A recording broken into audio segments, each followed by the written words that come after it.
take your time and get comfortable. And we will begin the discussion. Today is Powernomics Thursday. And we always, every Thursday, talk about building a stronger Black community. We talk about politics. We talk about things in an honest way. And this is the platform for intelligent Black people and Black people that want to progress and proceed and to win.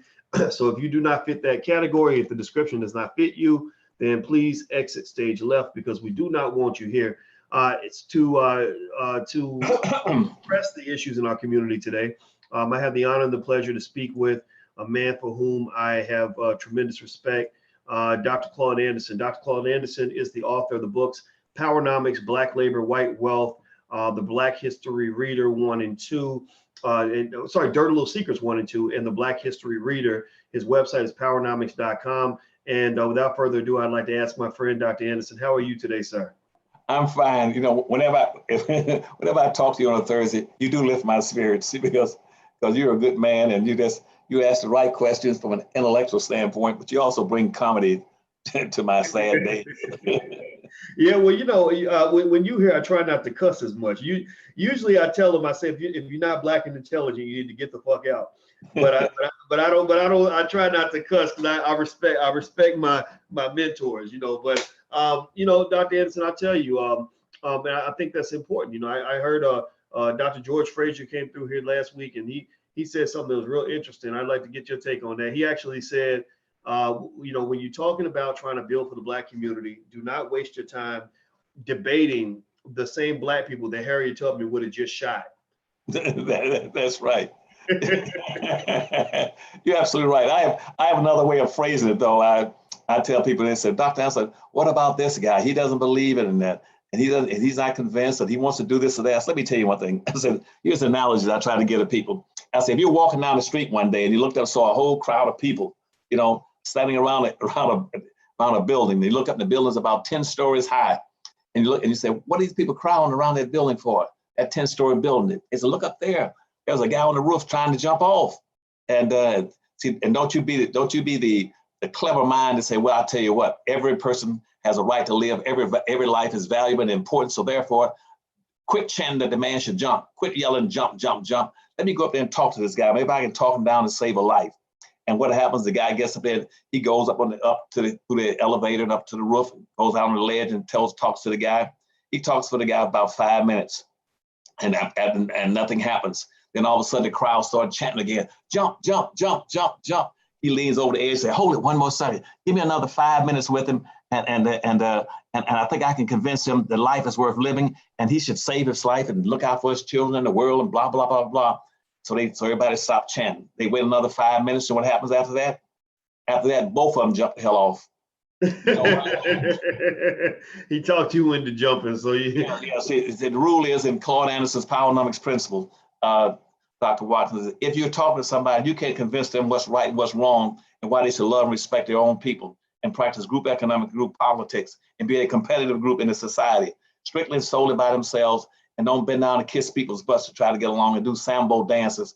Then you just leave him alone, because if you talk to him too long, he'll talk you into jumping off the damn roof with him. So that way, two asses come down 10 stories to the concrete. So don't waste your time. You can't convince somebody about your rightness, the wrongness of what you're doing, what they ought to be doing. Leave them alone and keep on walking.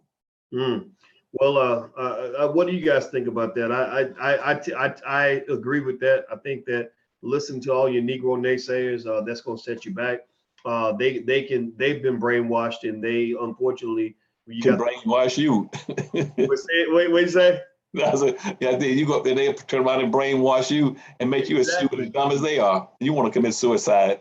Well, you know, it's a lot like those zombie movies, you know, where the zombies bite you and you become a zombie too. Yeah. So we got a lot of zombies out here. So if you're not a zombie, then say it in the chat. Say, I'm not a zombie. I am not a zombie. Do not become a zombie. We are zombie killers. Not that we want to kill anybody, but we're going to kill the ignorance. We're going to kill the self-hate. We're going to kill the lack of progress. We're going to move forward as a community.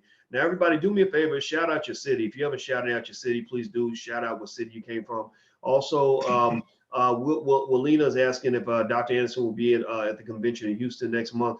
Dr. Anderson is not going to, we can't do the Houston thing this year. Also, Dr. Anderson has some personal reasons that he may not be able to travel as much right away, but he does have a YouTube channel. If you go to YouTube and look up Dr. Claude Anderson, you can find his channel there. It's youtube.com/Dr. Claude Anderson. So you can see him there. Also, you can see him here every Thursday, on for Powernomics Thursday. So because you guys know we in the Black Business School love him to death, and I hope you guys will learn wealth in the Black Business School. We have agents ready to talk to you right now at theblackbusinessschool.com.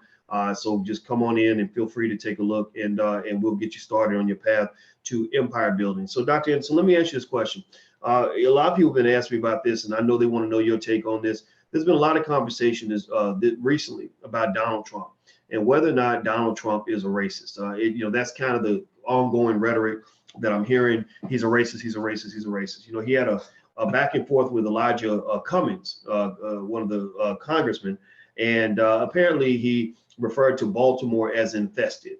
I don't know if you saw it. Did you see that, Dr. Anderson? I saw some of it. Yes, I did. Yeah. So he said Baltimore is drug infested, and you need to, instead of criticizing me, you need to go fix your district because it's drug infested.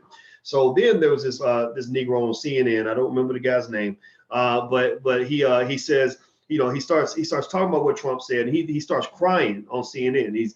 Was it Ben Carson? Wasn't Ben Carson, Dr. Carson? No, his name was Victor something. He was one of the anchors, and he starts saying, Sir, Mr. Trump, there are people in Baltimore that are proud of their community, and you shouldn't say these things, and it's not right, sir. And he starts crying. A black man, grown black man, about 45, 50 years old, crying on CNN. I was embarrassed. I ain't gonna lie. But then it comes back that actually 20 years ago they found a clip where Victor Blackwell, that was the guy's name, Victor Blackwell.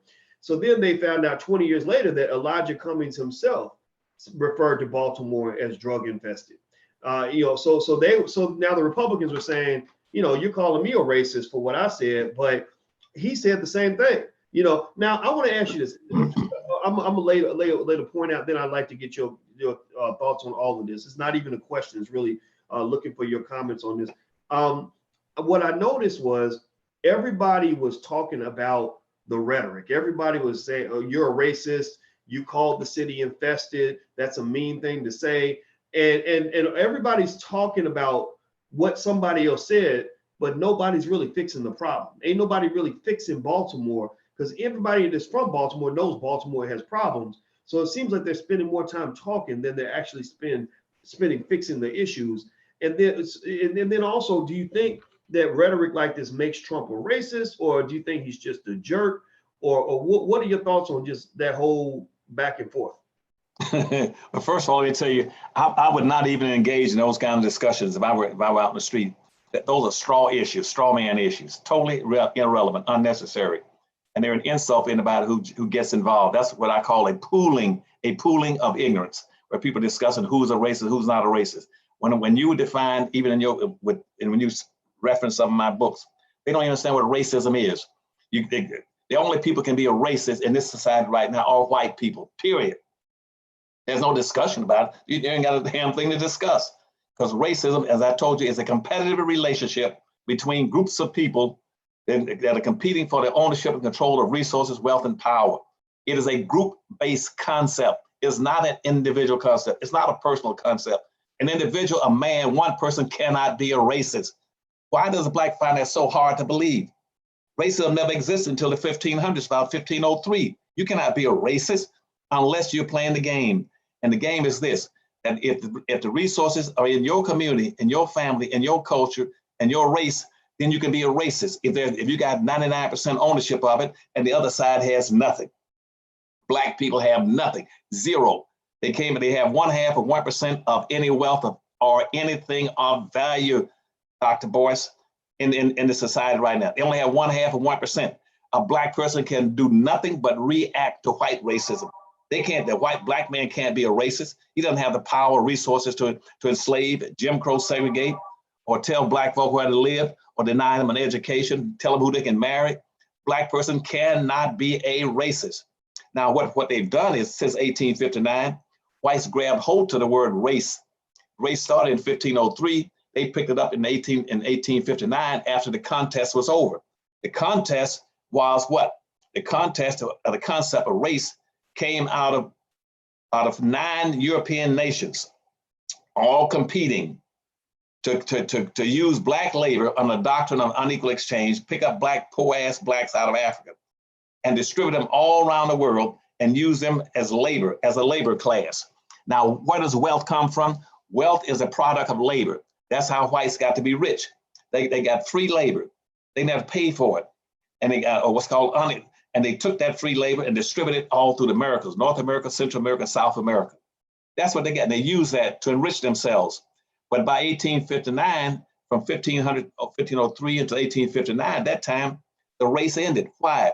Because all those countries had maldistributed 100% of all the wealth, power, resource, businesses, materials, rights, privileges, and controls of government to the hands of the dominant white society. That's why blacks were enslaved for 360 years. They were classified as property. Property could not own property. Property cannot tell anybody what to do. A person, you were classified as 3/5 of a human being. You were less than a human being. How the hell are you going to be a racist when you're classified as less than a human being and you're classified as property? And that has not been altered significantly since 1859. So in 59, when slavery ended in 1859, Dr. Watkins, what they did then, they said the race is over. The race is over.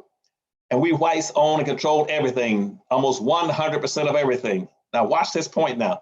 We own and control almost 100% of anything of value in this American society, in the North American continent and anywhere around the world. Hispanics are saying the same thing throughout Latin America. White Hispanics, Spanish people were slaveholders. Indians were slaveholders. Arabs were slaveholders. Asians were slaveholders. They had 99.5% of ownership of everything of value in the society. Even and they did the same thing in Africa. Blacks don't own and control a damn thing. Right now in the world, blacks still own 1/2 of 1%. Even if I were to take all the blacks in Africa, all the blacks in the Caribbean and America, I come up with about a 24 to 25% of the world's population. And guess what? Collectively, they still own 1/2 of 1% of anything of value. And then we're having the power and wealth in this country or in Africa. Because so the race is over. So when the race was over, whites said we got and controlled everything in the United States and any place on the earth. We got it locked and boxed into what I call a social construct. We got it locked and boxed. And blacks are in that box. They're gonna be called 3/5 of a human being, or they be called on the level of an animal, and they'll be deprived of their humanity. They don't own and control a damn thing. And so they took the E off of race then and say when the race ended, now how do we maintain it? Make sure nothing ever changes. We take the E off of race and stick the suffix ISM on the end of it. ISM is a suffix meaning maintain the prevailing conditions between factors and elements. That's what it is. So if blacks own 1/2 of 1% in 1859, and whites were foot-to-foot giants and blacks were 1-foot midgets, maintain the relationship. And so whites kept everything under control. And immediately, that's why they immediately cast blacks back into another 100 years of what? Jim Crow semi-slavery. Blacks were back in slavery again for another 100 years from 1860 to the 1960s. If they had any power in their side with common sense, if blacks were racist, hell, they would have stopped whites from keeping them enslaved for 360 years and would have got out of it for another, would not allow whites to inject them into another 100 years of slavery. And since the 1960s, they put black folk into political correctness, which made them render them invisible, obsolete, unnecessary, and abandoned as a population. Blacks have no power and wealth and resources. Racism is a power concept, a group-based concept of power resources. And so you asked me about Donald Trump. Okay, Donald Trump is just like no different from any other white person. You got about 367 million people in the United States. Guess what? All of them, if they belong to the white society, they are racist. If they do not get off their humps and try to distribute some resources into the hands of black folk. Anybody, racism means do not let anything go from white hands to black hands. That's why, back in the 1960s, whites would abandon all the cities in the United States and practice a policy of scorched earth and leave all the major cities in the United States, move to suburbs, create suburbs to deprive Black folk of jobs, employment, wealth, and resources. Then 60 years later, guess what? They come back now and take it back from Black folk. They sell Black folks houses in the 1960s as white folks follow whites out to the suburbs. They created suburbs for whites to move into. Those white folk built new homes. They sold them to Black folk for high prices. Blacks moved out there. Now left the cities. Now when whites come back to gentrify, they get them for pennies, nickels on the dollar. And so blacks don't have any resources. Whites will pimp and hustle Black folk every chance they get, strip them to nothing. So Black people cannot be racist. And now you're talking about Baltimore. Let's take Baltimore. Baltimore is a 67% Black city. In that city, you had one white family alone, one white man, a Greek guy. He owned most all the land down around the Harbor Square. He owned all that real estate. He's the one that built Harbor Square. And as a matter of fact, he controlled most of the stuff up there, all the whites. The reason Baltimore's run down is because of racism, because those Blacks have no way to acquire or have access to resources to be able to change their status in life in Baltimore. They can't do it. And if they don't own a damn thing, how they gonna get capital? You stripped them, slavery stripped them of that, stole their wealth. They have no wealth. How are they gonna build anything? White folk control all the drugs. You talking about the drugs? White folk control all the drugs going into Baltimore, not Black folk. The drug problem came out of Latin America, particularly out of the Caribbean. So drug business is a cash and carry business. That's what I'm saying to you. That's a cash and carry. Don't be criticizing Blacks in Baltimore for being on drugs. Drugs is a cash and carry business, which means you got to be able to be in the drug business. You got to have big money. You got to be able to pay, do everything in cash and carry. You got to carry suitcases of money around. You got to have businesses to run the money through. The laundry. Blacks don't have any business. You got to have banks to be able to change the currency. Blacks don't own any banks. The only bank in let me show you an example in Baltimore, Harbor Bank up there. Harbor Bank was a front bank. It fronted to be a minority bank right now to the day, fronted as being a minority bank or a Black bank. But in fact, one white man owned 51% of the stock in the so-called Black bank in Harbor Bank right now today. And so how did you jump on Black folk for being what? Black folk have never been any more nor any less than what white folk have wanted them to be. White folk are racist. Black folk must just simply react to white racism. Well, everybody who's just tuned in, I'm Dr. Boyce Watkins, and I'm speaking with Dr. Claude Anderson. He is the author of the books Powernomics, Black Labor, White Wealth, The Black History Reader, Dirty Little Secrets 1 and 2. His website is powernomics.com. I highly suggest that you take your family to that website to fulfill your educational needs. Also, everybody who's watching, please hit that thumbs up button, hit the share button, hit the subscribe button. Everybody right now, please hit the thumbs up, thumbs up, thumbs up. We need you guys to do that to spread Black intelligence. That's very, very important. Also, next week, you guys, if you live in Los Angeles, I'll be in LA. You can go to drboycelosangeles.com to join the investment seminar, drboycelosangeles.com. Use the code word HARVEST, which is short for Harvest Festival Day. You use the code word HARVEST, you can get 50% off. The next 20 people to sign up can get half off. And then after that, we'll shut that down. So go to drboycelosangeles.com, use the code word HARVEST. Now, Dr. Anderson, let me ask you a question. Let me, so you were, I was taking notes, just in case everybody wants to know when I'm doing stuff, when Dr. Anderson's talking, I'm taking notes because, you know, he is the original professor for the Black community. He's one of the people that connects the dots for you. I encourage you to really listen deeply to what he's saying, more than you've listened to any teacher that you've ever had at any white-owned school in your life, because they're not going to teach you how this system works in an honest way. They're going to teach you propaganda. And so, one of the things that I picked up on when you were speaking was, you a few minutes ago said Donald Trump is no different from almost any other white person, or pretty much any other white person. And so it sounded to me like you were basically saying that, you know, when we talk about what it means for somebody to be a racist, it comes down to your support of a system that we know is racist. You know, when you're supporting something that separates black people from white people, that keeps wealth out of the black community, that boycotts black businesses. You know, people get upset when we come together and boycott white businesses, but they've been boycotting us every single day. You know, so you're almost saying that this racism is it's a spread like through transitivity, where it's almost like, look, you know, you might say you're different from Donald Trump. You know, take a Bernie Sanders, for example, somebody who claims to be our ally. You say you're different from Donald Trump, but when you look at the Democratic Party debates, almost all the candidates that are running are white. You know, so they want that power and control. When you look at the Democratic Party's platform, most of what they're doing doesn't involve massive wealth redistribution to black communities. When you look at what they're doing, there's not a lot of concern for the fact that you got thousands of black people in prison, dying in prison right now. They're talking about an immigrant in a detention center, but won't talk about a black man who's been away from his family for 20 years. You've got violence in black communities, you know, just tons of black people dying every single day. You got drugs that are made by whites, delivered by whites, being dropped into black communities, and then they will complain that our community's drug infested when you actually injected the infestation.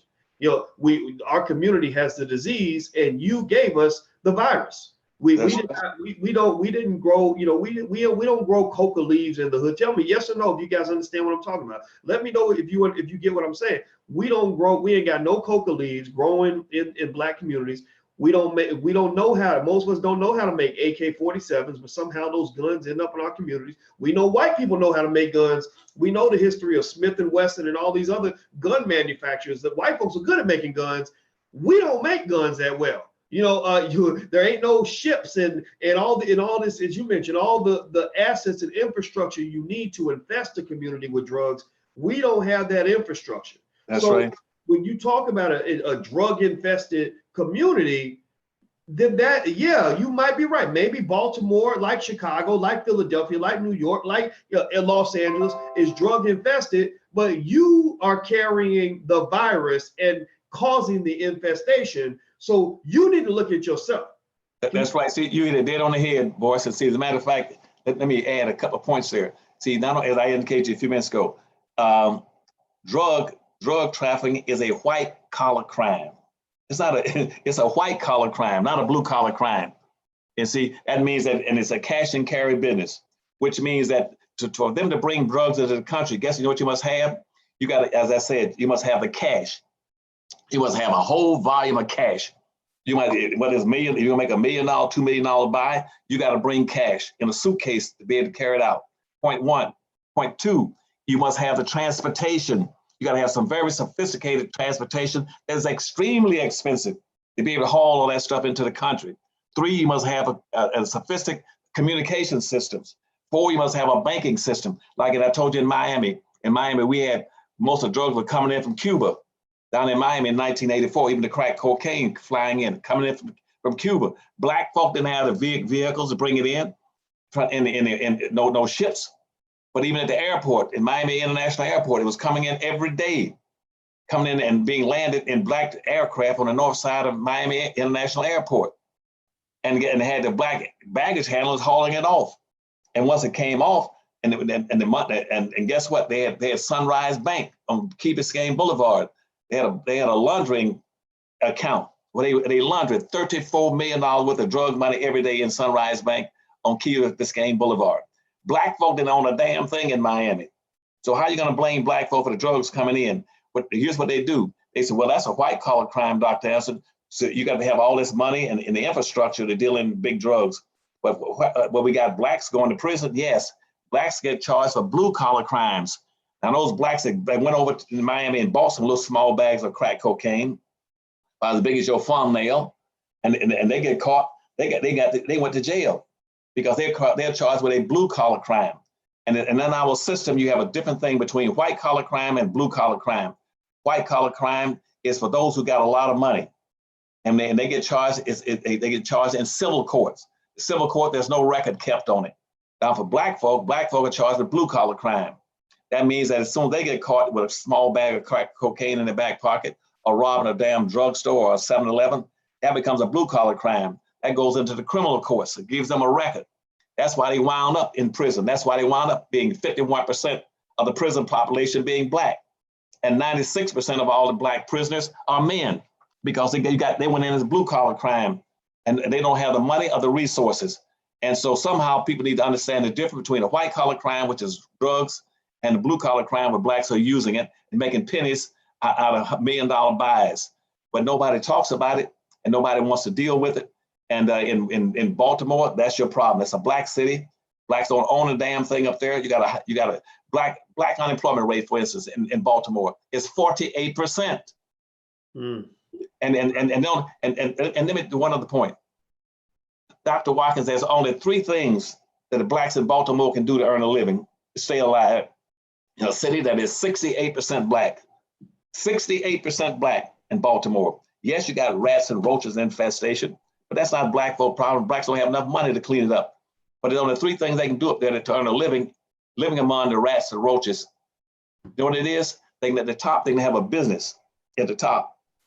And that's the first chance they can have a business. That's the ultimate what they should be, is have a business. They don't have a business, have the money to start a business. They don't have the collateral to borrow money or to have enough money in their own pockets to have a business. They must go down to the second level. The second level, they must go into some social services. They must start living off of food stamps, welfare, and living in public housing. That's the second level. They can't get in that because of conservative racists like Donald Trump that you're talking about. They must go to the third level. They must now steal, commit crimes. Every Black person in every Black neighborhood in America, like Baltimore, there's only 3 things they can do: elaboration, sophistication, or a combination of 3 things. They either work at the top and have a business, or they go down to the second level on welfare and food stamp and public services, or they go to the bottom and commit a crime. And so I think it's ludicrous for Black folk to get engaged in who's a racist. And it's about, well, whites say hey, this Black guy's a racist. Hell, Black folk person, what racist? I would love to be a racist. Give me all that damn wealth. Give me the resource and power. I would love to be a racist. All I can do is like every other Black, I can just react to white racism. That's what you and I are doing right now. Just react. We don't have the power and wealth to be a racist. But they confuse Black folk by saying, use the word race. Oh, race, but Hispanics are race, Arabs are race, women are race, gays are race, Jews are race. Those are not racist. Those are culture groups, language groups, religious groups. But they confuse Blacks by misusing the word race. Then they misapplied it by not applying racism correctly. And it's a group phenomenon. It's not an individual thing. No individual can be a racist unless he belongs to the group that controls all the resources and power. And right now, 380-some million, 306-some million whites in America, any of them can be racist. They're not going out of their hands trying to redistribute the resources and the wealth and power that was stolen from Black folk during 360 years of slavery, another 100 years of Jim Crow semi-slavery, and another 60 years of political correctness. If you're not correcting those 3 things, then you're a racist. All right, everybody, I'm talking to Dr. Claude Anderson, who is the author of the books Powernomics, Black Labor, White Wealth, The Black Leader 1 and 2, and Dirty Little Secrets. His website is powernomics.com. He is the founder of the Harvest Institute, which is a think tank created for you. Is supported by people like you. So I hope that if you believe in what Dr. Anderson is doing, that you'll understand the importance of us sustaining and supporting our own institutions. So feel free to go to harvestinstitute.org to make a donation if you'd like to support. Also, you can go to powernomics.com and pick up copies of his books. I'm Dr. Boyce Watkins from the Black Business School.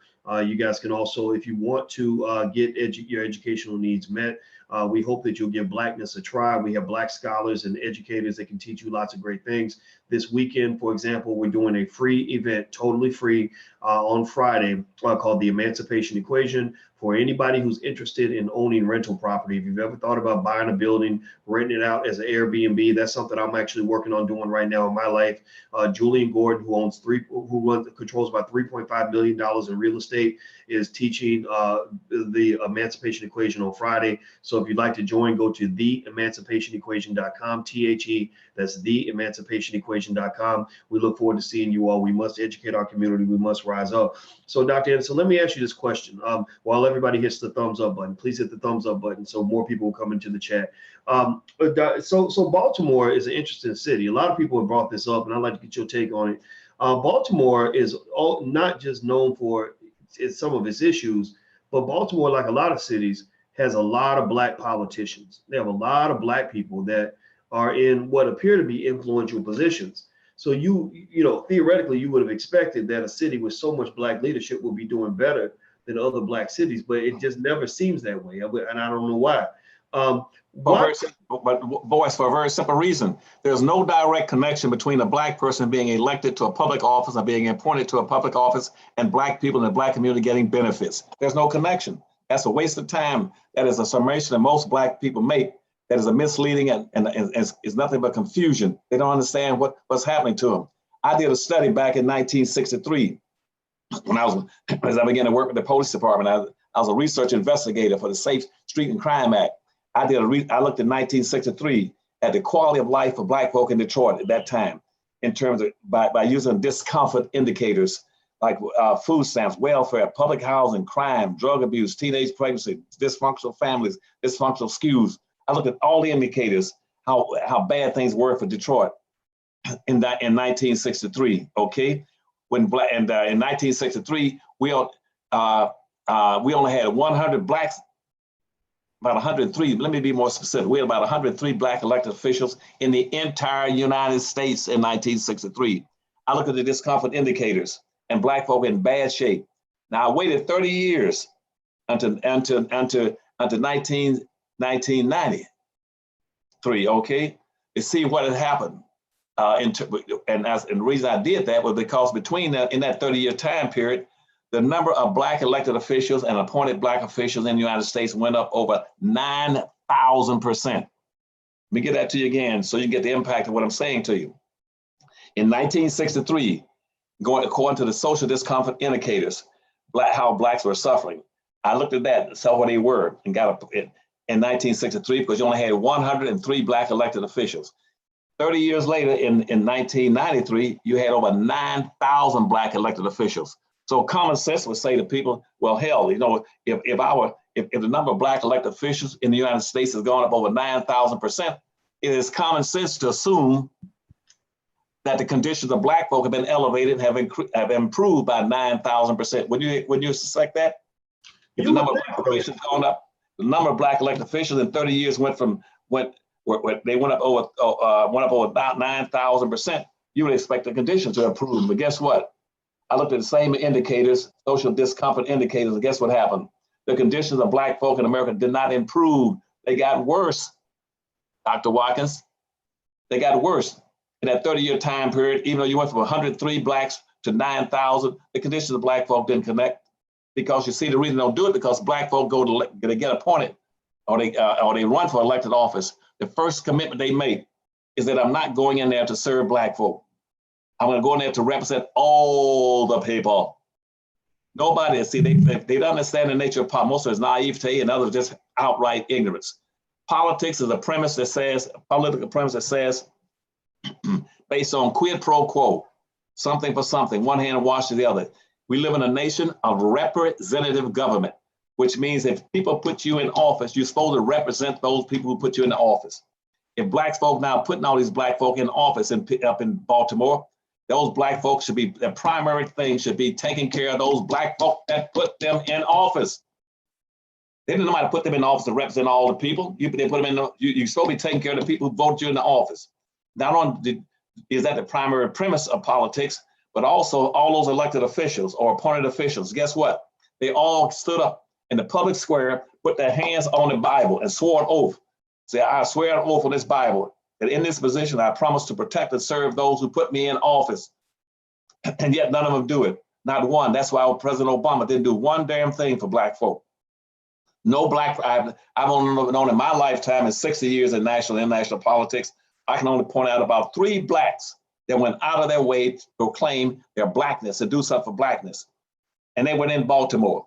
And you had Adam Clayton Powell in New York that used this position to try to help black folk. You had Maynard Jackson in Atlanta to try to help black folk. You had Harold Washington in Chicago to try to use his position to help black folk as mayor. Most of these other blacks would not go out of their way to do anything for black folk. Matter of fact, they'll run the other way. And since there's no connection between putting a black person in office and black folk getting benefits, the question is, why are black folk voting? Who's stupid? Is the person that's running for office or one that's putting them in the office? Somebody's dumb in this sequence. That's so you touched on a real touchy issue, which is voting. There's a lot of people that shame. They like to do what I call voter shaming of Black people that choose not to participate. When there are Black folks who say, I'm not voting. If you're not a good candidate, I'm not going to vote for you. If you're not doing something for my community, I'm not voting for you. But there's a lot of Black folks that will tell you your ancestors died for you to vote. If you don't vote, you don't count. We got to get Trump out of office. And you're putting Trump in office. You're a Trump supporter because you didn't vote. What do you say to those people who are not sure if they want to even participate in this process? Are they crazy, out of their mind, or what? First of all, I understand their reasoning, but where I hold them at fault is this: they're not following the powernomics principles. If you really, right now, it's clearly known in politics that no politician or political party has ever done anything specifically and solely to accommodate Black folk in 460 years. All they try to do is say, well, we'll throw some up in the air, and if you Black folk can get some of it, it's for everybody, then you can have some of it. It's called catch as catch can in politics. I never played that game because nobody would do anything specifically solely for Black folk. Black folk turn out and vote, but get nothing in return.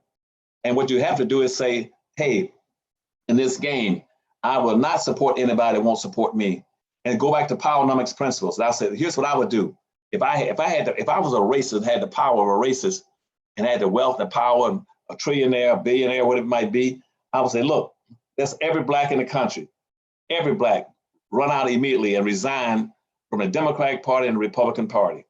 Because right now, nobody cares about you. Everybody takes you for granted, Dr. Watkins. You've never gotten anything for voting.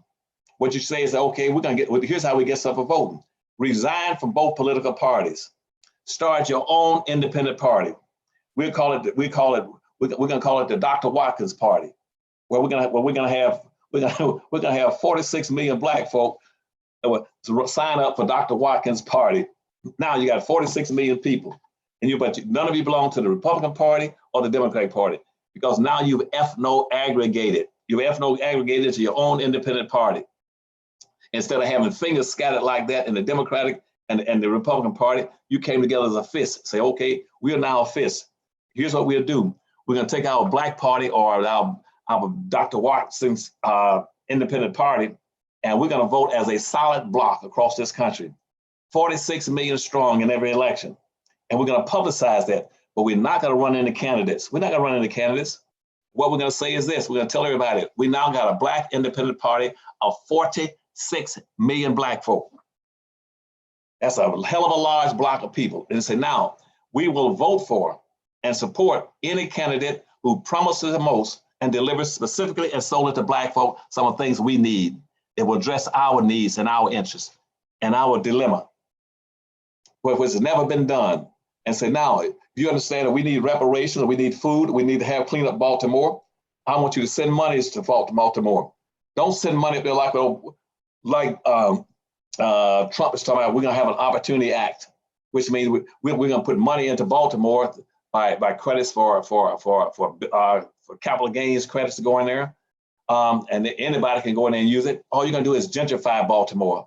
That's a backdoor scheme for gentrifying Baltimore. What you have to say, no, if you're going to put in the money in Baltimore, you must address the need. The money must match the cause of the problem. If you got a 48% unemployment rate in Baltimore, and you got 38% of all the Black folk living in Baltimore are beneath the poverty line, you got another third of the city of Blacks in Baltimore that's right on the edge of going beneath the poverty line. So almost 65% of all the people in Baltimore are almost at the poverty line or below it. And you got, and not only get into the prison population, we have to address that.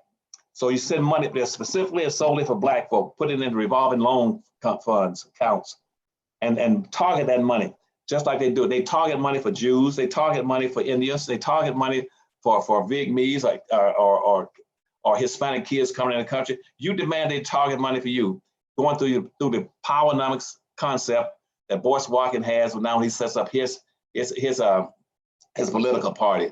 Say we'll vote for whoever promised and deliver stuff for us. Other than that, we ain't gonna get a damn thing. We've never gotten anything in 460 years. Don't tell me if I don't vote, we're gonna lose something. What are we gonna lose? You cannot lose zero. You'd be just like the black saying, I got plenty of nothing, and nothing is plenty for me. But what difference does it make? Quick gambling, you ain't gonna get a damn thing. So start playing hardball, play hardball backs, and demand resources specifically to address the needs of you have as black folk. Black folk are exceptional people, and start enforcing the money to come into those exceptional people to address those historical needs. One other thing you asked me about earlier, let me jump on, and I'm lecturing to you, and I apologize for that. No. You asked me about the Democratic debates, by the presidential candidates debating, and see, that's another indication. I think that's pure, unadulterated foolishness, total foolishness.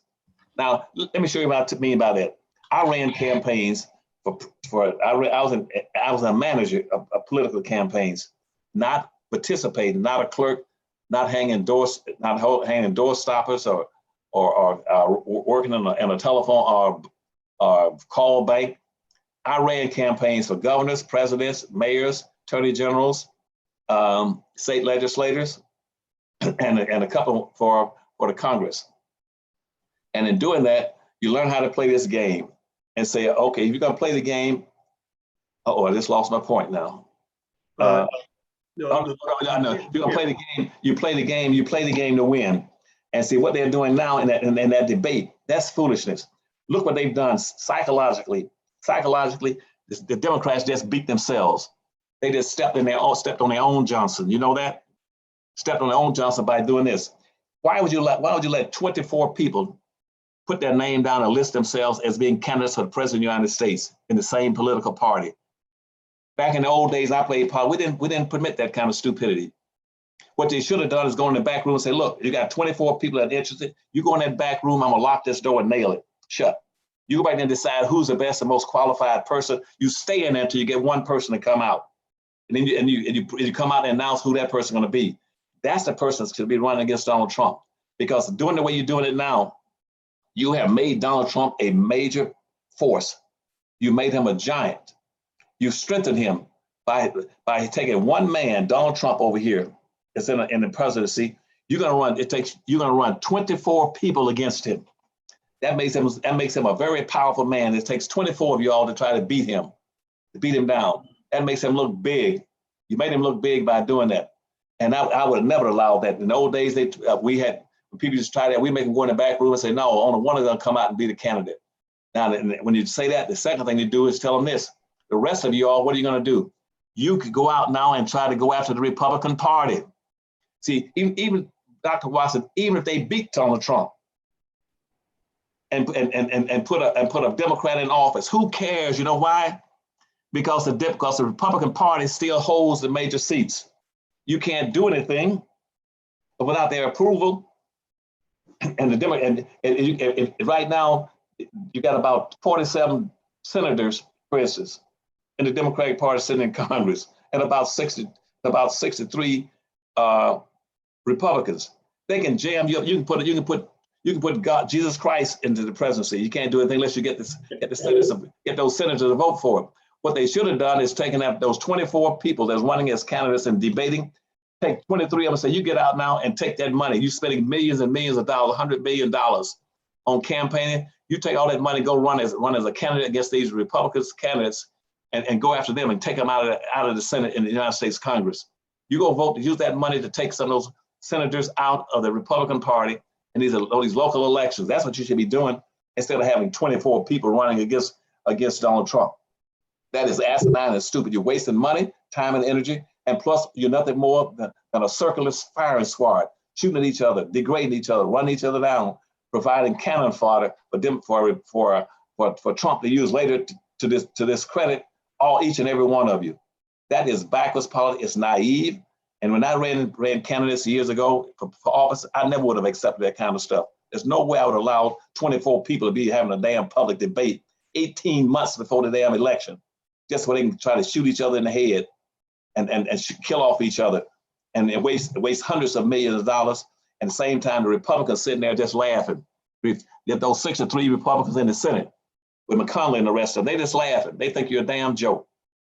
Because they know that if even if you won a damn seat, you can't do a damn thing without their support. You should be going, those 23 of those suckers, you'd be out there trying to get rid of the damn conservative Republicans that are in the Congress. I don't understand any of that anymore. That's why I got out of politics. I've been in there for 60 years. And when my years, we don't play that silly kind of stuff they got going on right now. That's a waste of time. It's a cannon fodder, and it's an insult for anybody to engage in it, whether it's talking about racism or about the debates. I wouldn't watch one of those debates for 2 minutes, even if you paid me to do it. Well, I think that makes two of us. I'm not too interested in the debates either. I just don't see a whole lot of stuff that's happening there that that's gonna really change anything. I mean, if we keep doing as Black people, if we keep doing what we've always done, then 10 years from now, the Black community will be exactly where it is right now. Right now it isn't that much different from what it was a decade ago. And any changes that have occurred because of things that we have done, not because of things that they have done, but really in terms of, asset ownership and wealth and business ownership, other things, those things are not getting better. So I think at the very least, we can agree that new solutions are what are needed. We can't use the same old solutions. So I want to ask you about this, Dr. Anderson. And by the way, everybody, I'm talking to Dr. Claude Anderson. He's the author of the books Powernomics, Black Labor, White Wealth, The Black History Reader, and Dirty Little Secrets 1 and 2. Take your children, take your family to powernomics.com. School's about to start for your kids. Have them, here's what I do with my kids, give them like a little bit of a financial reward to read a little bit of Powernomics. This book was actually referred to by many established Black publications, Ebony, etc., as the second Bible for Black people. That's why I hold them in high esteem. And I keep my Bible with me everywhere I go. It's right next to my desk all the time because this is the Black history that we don't learn in school. That's why we need to own our own schools. This is the stuff that we're not taught at universities. That's why we need our own universities. And so Dr. Anderson is one of our best and brightest in terms of what we need to know. So go to powernomics.com and just go take a look. He's got a bundle pack with all the books and DVDs and everything in it for $99. $99 ain't nothing. It probably costs you more than $99 to take your kids to see the Black Panther movie and take them out to dinner afterward. But this is something that's different from a movie. This will last you for the rest of your life. So the question is, do you want to change the future of your family for the cost of a movie, or do you want to get a movie and keep living the same old life? So feel free to go to powernomics.com. Also, don't forget this weekend on Friday, the Black Business School is hosting. We're hosting a big event for anybody that wants to own real estate. So if you want to be a property owner, the event is free. The URL to go to is theemancipationequation.com. That's theemancipationequation.com. Please type that in so other people can see it. Julian Gordon, who's a Stanford University graduate who owns millions of dollars in property, is going to teach you how to buy property so you can rent it out. That's what we're doing right now in Chicago. A lot of us are going to up and coming communities. And Dr. Anderson, I want you to hear all this because I'd like to get your take on this last piece because I know you got to go. But we're looking right now to go buy property in the up and coming areas. Like, what are the next areas to be gentrified? And we want to rent these properties out. Also, Airbnbs. A lot of people are renting out properties as Airbnbs and making a lot of money with that. So in the Black Business School, we're like, forget all the silly stuff you learned in college. What white folks teach you how to go get a job. We're teaching Black people how to be property owners because Black people owned a lot more land 100 years ago than we own today. And I think that needs to be the future. That needs to be the new terrain. That needs to be the new horizon. That needs to be the new objective for Black people. Can you speak to that, the importance of owning property as we move forward as a community, making that more important than owning student loans? What do you think? I think you're absolutely right on point. And see, and if you don't own property, you can never acquire power. It's impossible in theory and practice to be economically empowered if you don't control a community with profit on specific profit. That's why the Bible says that Moses went looking for the promised land. Where are Black folks' promised land if you don't own anything? That's why you said it a few minutes ago. Blacks were enslaved for 360 years, and guess what? They came out, and in 30 years between. After they came out, they began to start acquiring property. So by 1920, even though it was against the law for them to own property during slavery, you know why it was against the law for them to own property? It was because property couldn't own property. That's why black folk couldn't get. That's why black folk couldn't get the 40 acres and a mule. They couldn't figure that out. Well, Dr. We want the 40 acres and a mule. We want to own some property. The law said you are property. Property cannot own property. Am I making my point? So you could, so therefore you didn't have any property. So black folk didn't have any property. But after they come out of slavery, guess what? A lot of them got smart and said, I don't have any education, but I'm not stupid. The most important thing in this country is to get land, because that's where whites bury all their wealth and power and resources, business and industries. They bury their wealth in land. And so blacks began after they came out of slavery, they started trying to acquire land. So they came out of slavery in 1866. But guess what? By 1920, you know how much land they had acquired? It wasn't the best land, but you know what they had acquired by that time? How much land you thought they had acquired? Was it 15 million acres? No, they had 20 million acres of land. They picked up 20 million acres of land. Poor blacks with no education. Here you are trying to get these blacks now that got college degrees and high school education and college, junior college educations. They own no land. Here you are now 150 years later trying to tell black folk something to do that slaves with no education knew what to do. That's why they went and picked up 20 million acres of land by 1920. As a matter of fact, some of them even picked up additional land off the coast of North Carolina, Virginia, South Carolina, and Florida. They picked up those islands off the coast of those states, East Coast states. They own all that land. That was like Hilton Head, Paris Island, or Simon Island, or John's Island, James Island, and Amelia Island. All those islands were owned by black folk, because they knew land was important. And whites know it's important. That's why right now, whites are going to trick black folk again. While black folk are running out to the suburbs trying to follow white folk into the suburbs. Well, I told them years ago, whites going to double back, come back downtown and take over those same cities, but nothing. And you're going to buy land now. Detroit, Michigan, right now, whites are driving around in Detroit, Michigan today with buses, picking out all the land they're going to buy. They're picking up lots in Detroit for $50 a lot, $50 a lot, all over Detroit. And when I tried to revamp Detroit and build a black business district there, I had acquired titles to 43 acres of land in Detroit to build a black business community. But the Sambos, some of the Sambos in the city, in the business leagues and the urban league, NAACP, and some on the city council, they thought it'd be racist for me to take that 43 acres and build a black business district. And that's what you're talking about. That's where your value's in the land. You're right on target. And so you're right. And let me jump back to one point very quickly in terms of that voting. If black folks should vote if they can. Let me jump to that point. But and they need to vote. And but what I'm saying is that it's how you vote where you should do it. If you're going to vote for power, use your power to get power. That's why I said if you can't get power by scattering yourself between the Republican Party and Democratic Party. Vote and say, but we're voting to get resources. And since right now the race is going to be so tight, this is probably the first and last chance black people will ever have to go to the Democratic Party and say, we represent 35 to 38% of the population. We are now not begging anymore. We're not marching. We're not demonstrating. We're demanding that you put something in the table for black folk to get our votes. If you don't put something on the table for black folk in terms of reparations or remunerations or affirmative action or preferential treatment, or put us into a protected class where we can build businesses and nobody can compete with us and take money away from us, and we can get our set aside out of every group-based fund to pick our group out and make it separate because we are exceptional people and get some money. If you ain't gonna do that, something you can take to the bank, then don't vote at all or play as independents. All right. So everybody has their marching orders. We understand. If you agree with what Dr. Anderson is saying, I need you to make a public commitment that you just say, I agree.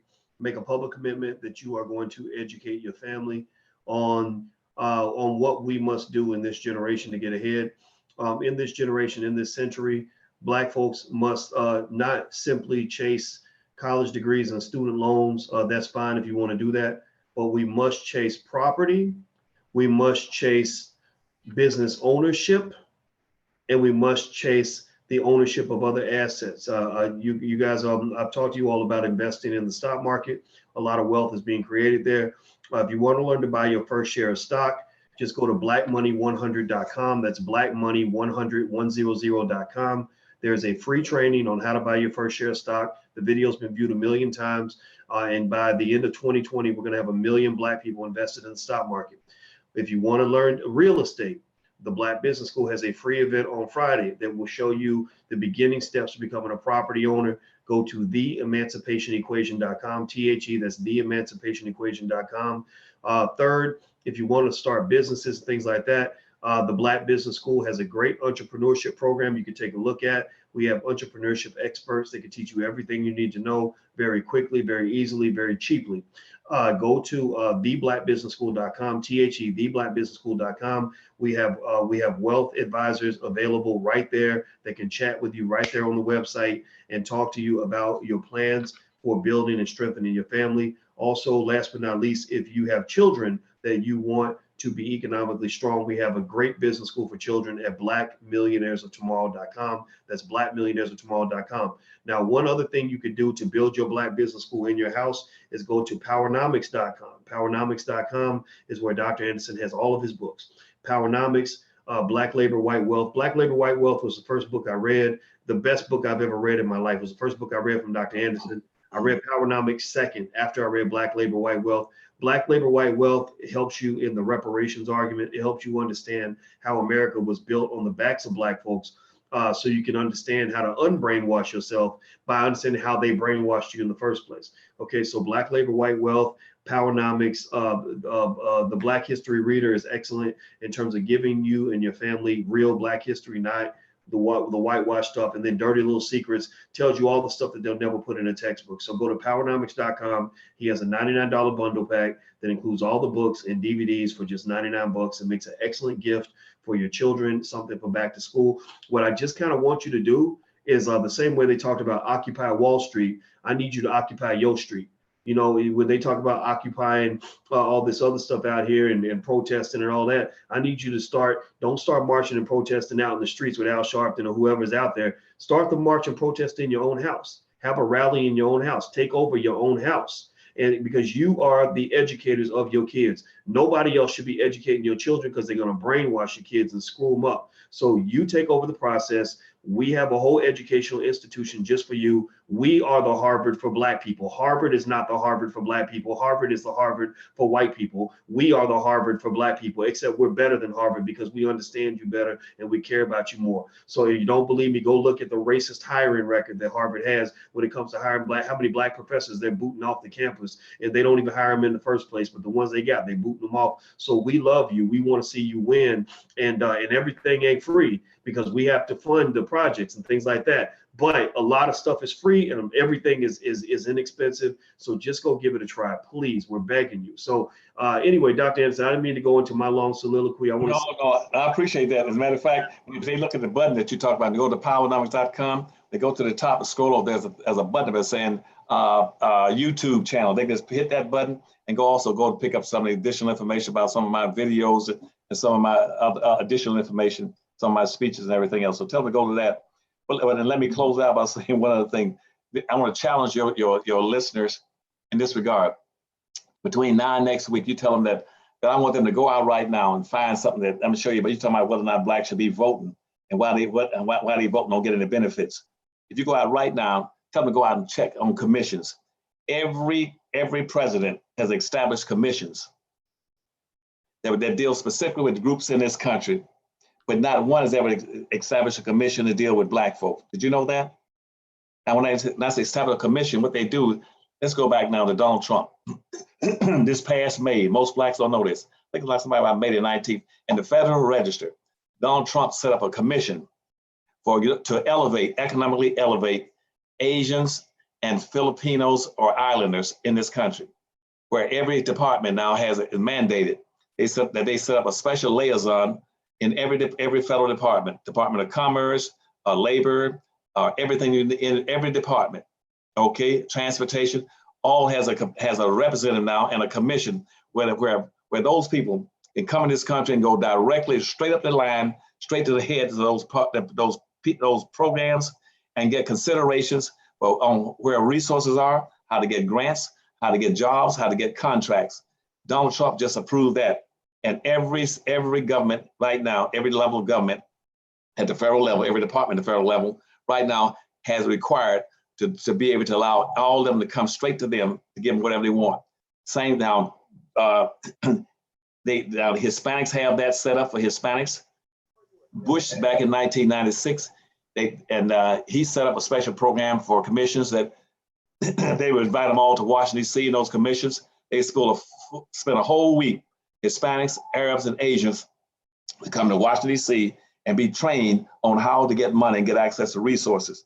And then when they leave, they had a thing called the Council of 300 that would give them contracts once they set up those businesses.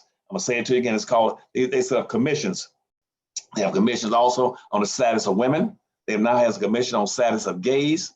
They have a commission on status of Hispanics, Arabs, and Asians, and American Indians. But nobody's put up in this commission on the status of Black folk. So if you're voting for what? You're not playing the game. That's racism. But see, Black folk don't know what racism is. And that's why they keep getting shafted.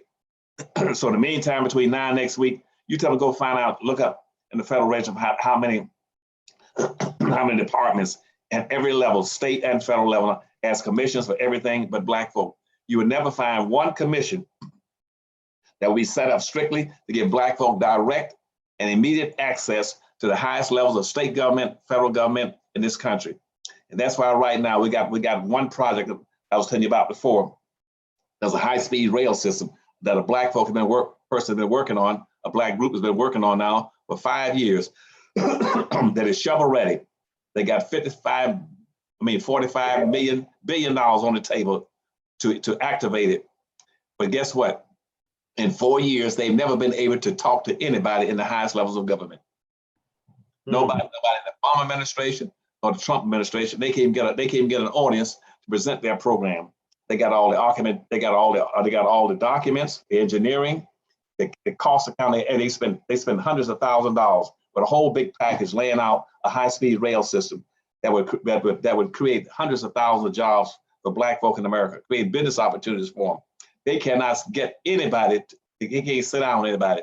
They can't get through to the Department of Commerce, the Trump administration, and the White House, or any department that will sit down and talk with them because they don't have a commission. But everybody else has a commission. The Indians right now got an Indian Bureau. Everybody can go straight to the power sources in this country except Black folk. And yet you can tell Black folk to go out and vote. Vote for what? You don't have any Black folk in those 24 candidates that were debating. Not one has said anything yet about here's what I'm gonna do for Black folk. And I'm not talking about this trivial stuff about, well, if I get elected, I'm gonna help Black folk get jobs. Black folk don't need jobs. They don't need jobs. They need wealth and income. And as a matter of fact, in the concepts I'll talk to you later, do you know right now 87% of the white people in America will be classified as unemployed? Did you know that? I'm saying it to you again. 87% of all the white people right now in America will be classified as unemployed. They play with the games on the unemployment register. Well, how is that? Because they live off an unearned income, Dr. Watkins. They're not working. They living off unearned income coming from inheritance, tract accounts, trust accounts, insurance policies, capital for capital gains, or income from property ownership that you just talked about. Nobody understands that. I'm telling you that. That's the game that's going on.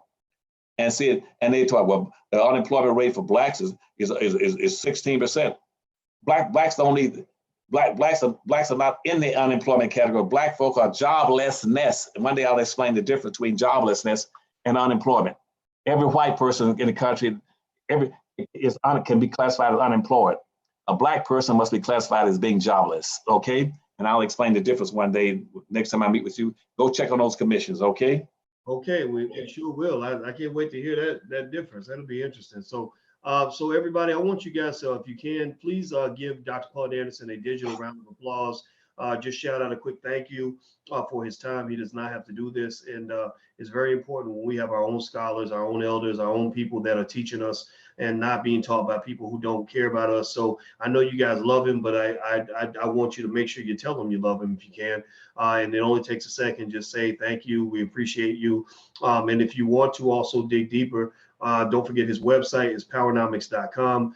Every institution needs support and funding, no matter what the institution is. So if you have a desire to, educate yourself, fulfill your family's educational needs, powernomics.com is a great stopping point.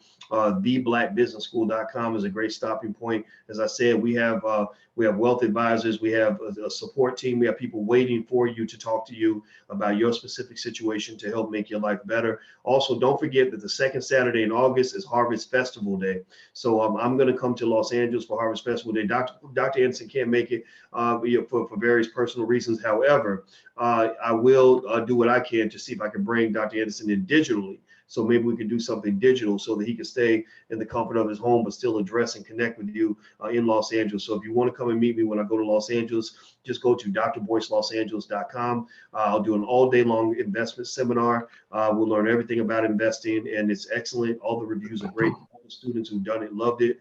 So feel free to go check that out at drboycelosangeles.com. Use the code word HARVEST if you want to get 50% off. The next 20 people can get 50% off if you use the code word HARVEST at drboycelosangeles.com. So thank you very much, Dr. Anderson.